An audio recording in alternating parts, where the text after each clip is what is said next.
Shalom teman-teman GoTNT, apa kabarnya? Kembali lagi di GoTNT Online Sharing. Dan pada hari ini aku bakal sharing temanya tentang saling membantu.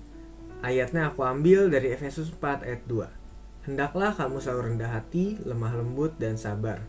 Tunjukkanlah kasihmu dalam hal saling membantu. Nah, kenapa sih temanya tentang saling membantu?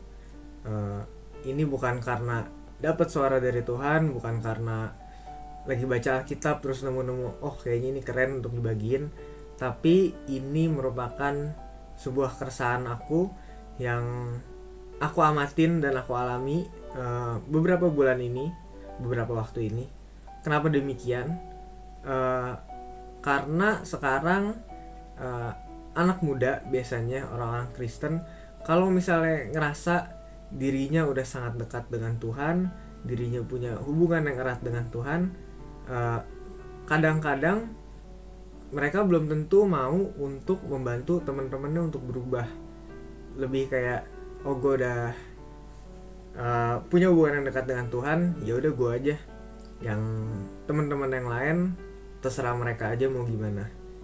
Nah teman-teman, itu adalah perilaku yang salah. Harusnya gimana sih? Kalau misalnya kita lihat teman-teman kita hidupnya nggak benar atau melakukan sesuatu yang nggak benar, harusnya kita membantu dong untuk berubah. Nah, padahal di ayat ini udah jelas, tunjukkanlah kasihmu dalam hal saling membantu. Cara kita menunjukkan kasih kita adalah dengan kita membantu. Output dari kasih kita adalah dengan kita membantu orang lain.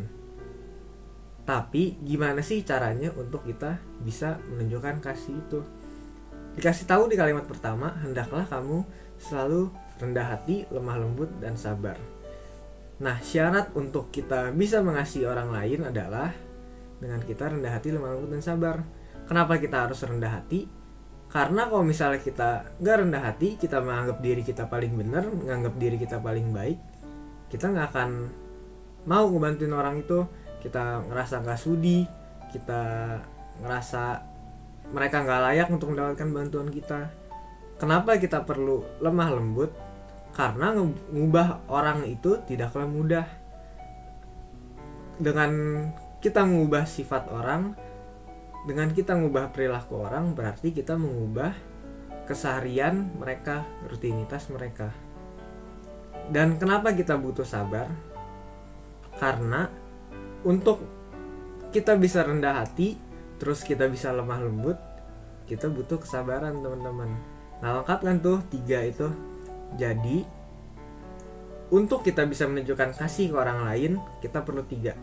Kita perlu kerendahan hati, kita perlu kelemah lembutan, kita perlu juga kesabaran. Saat kita bisa melakukan 3 itu, kita bisa mengasihi orang lain dan kita bisa membantu orang lain. Yuk teman-teman, dari online sharing kali ini aku mau ngebagiin bahwa kita harus bisa untuk membantu teman-teman kita, ngebantu sekeliling kita untuk bisa hidup dalam kebenaran. Jadi kita gak boleh diem-diem aja, kita gak boleh pasif. Saat hidup kita benar, kita harus membagikan kebenaran itu ke orang lain dan mempraktekkan kebenaran itu ke orang lain. Jadi jangan sampai kebenaran itu stop dalam diri kita aja, tapi kita bagikan ke teman-teman kita dan buktikan kalau misalnya kita mengasihi teman-teman kita dan orang-orang sekeliling kita. Itu aja teman-teman online sharing aku hari ini. Sampai jumpa. Semoga online sharing kali ini memberkati dan God bless you. Bye bye.